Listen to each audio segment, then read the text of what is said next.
Oke, selamat datang semuanya. Hari ini kita bakal melakukan sebuah perjalanan yang seru banget.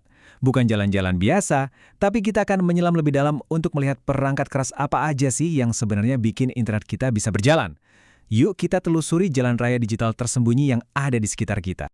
Pernah nggak sih kalian berhenti sejenak dan berpikir gimana caranya sebuah pesan, foto, atau video yang kita kirim bisa melintasi benua dan nyampe ke tujuan yang jaraknya ribuan kilometer hampir dalam sekejap mata? Jawabannya ada pada perjalanan luar biasa yang ditempuh oleh data. Nah, biar kita benar-benar paham, kita akan ikutin satu pahlawan tanpa tanda jasa dalam cerita ini. Sebuah paket data. Anggap aja dia ini kurir digital super cepat kita. Kita bakal lacak setiap pemberhentiannya, setiap perangkat yang dia temui, dari awal sampai akhir perjalanannya. Perjalanan setiap paket data itu dimulainya dari tempat yang kita semua kenal banget. Ya, dari dalam komputer atau ponsel kita sendiri. Inilah garis start untuk maraton digital yang akan kita saksikan. Pintu gerbang pertama yang harus dilewati paket data kita adalah Network Interface Card, atau biasa disingkat NIC. Ini adalah perangkat keras yang secara fisik menyambungkan perangkat kamu ke jaringan. Tanpa NIC, komputer kita itu ibaratnya terisolasi, nggak bisa kirim atau terima apapun. Setiap NIC ini punya identitas yang unik, namanya alamat MAC. Nah, beda ya sama alamat IP yang bisa ganti-ganti. Alamat MAC ini permanen, udah tertanam di hardware-nya. Anggap aja ini kayak nomor KTP perangkat kita atau alamat rumah yang spesifik.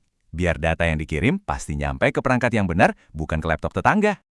Oke, setelah paket data kita punya paspor uniknya, dia keluar dari komputer dan masuk ke jaringan area lokal atau LAN. Anggap aja ini kayak lingkungan RT atau RW digital di sekitar rumah kita.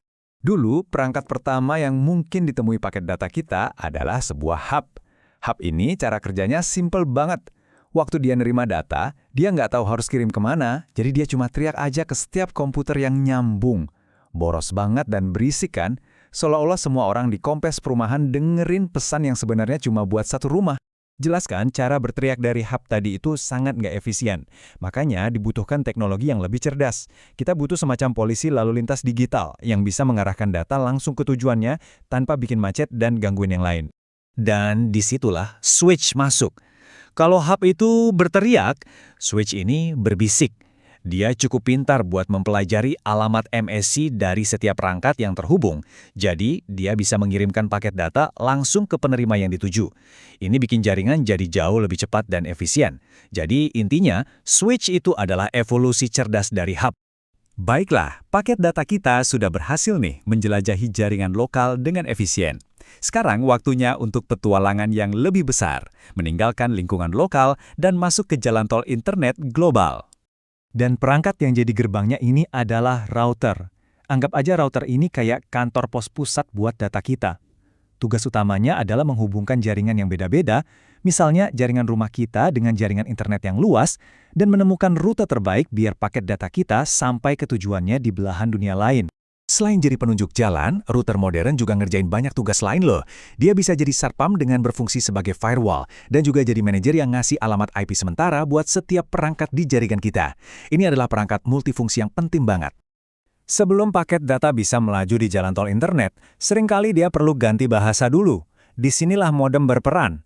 Modem, singkatan dari modulator-demodulator, pada dasarnya adalah seorang penerjemah. Tugasnya adalah mengubah sinyal digital dari komputer jadi sinyal analog yang bisa lewat infrastruktur kayak kabel telepon atau TV kabel, dan sebaliknya pas kita nerima data. Tentu saja, semua perjalanan digital ini butuh jalan fisik yang nyata. Dan jalan-jalannya itu adalah berbagai jenis kabel jaringan yang menghantarkan data kita sebagai sinyal listrik atau denyut cahaya. Ada beberapa jenis jalan utama nih. Ada kabel UTP yang mungkin sering kalian lihat di kantor atau sekolah, ada kabel koaksial yang lebih tua, dan yang paling canggih, serat optik, yang menggunakan denyut cahaya buat mengirimkan data dengan kecepatan luar biasa melintasi benua dan samudra. Sejauh ini, kita udah bahas jalan raya fisik, tapi gimana kalau paket data kita nggak lewat jalan darat sama sekali ya? Yuk kita lihat gimana semua ini bekerja tanpa perlu kabel pas data kita memutuskan untuk terbang. Disinilah access point atau AP berperan. Perangkat inilah yang menciptakan sinyal Wi-Fi yang kita andalkan setiap hari.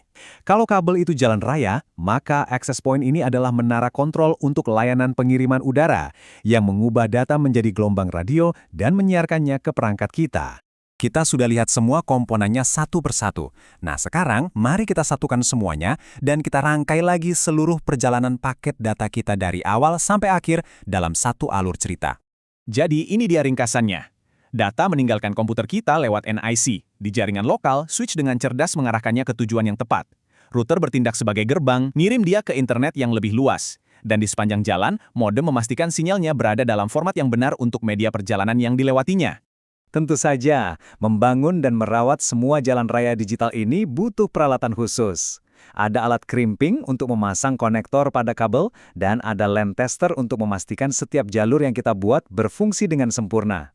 Ini adalah perkakasnya para arsitek dan insinyur yang membangun dunia kita yang terhubung ini. Dan mungkin hal yang paling menakjubkan dari semua ini adalah kecepatannya. Seluruh perjalanan yang rumit ini, melalui berbagai perangkat keras, melintasi berbagai jenis kabel, dari satu sisi planet ke sisi lain, terjadi cuma dalam hitungan milidetik. Ini adalah orkestra perangkat keras yang bekerja sama dengan harmoni yang nyaris sempurna dan seketika. Kita telah menjelajahi fondasi fisik dari dunia digital kita, tapi ini meninggalkan kita dengan satu pertanyaan besar untuk masa depan. Infrastruktur yang kita miliki saat ini memang sudah sangat mengesankan, tapi apakah ia siap menampung miliaran perangkat baru yang akan segera terhubung, mulai dari mobil pintar hingga sensor-sensor di kota kita? Bagaimana kita akan membangun jalan raya digital untuk generasi berikutnya? Nah, ini sesuatu untuk kita renungkan.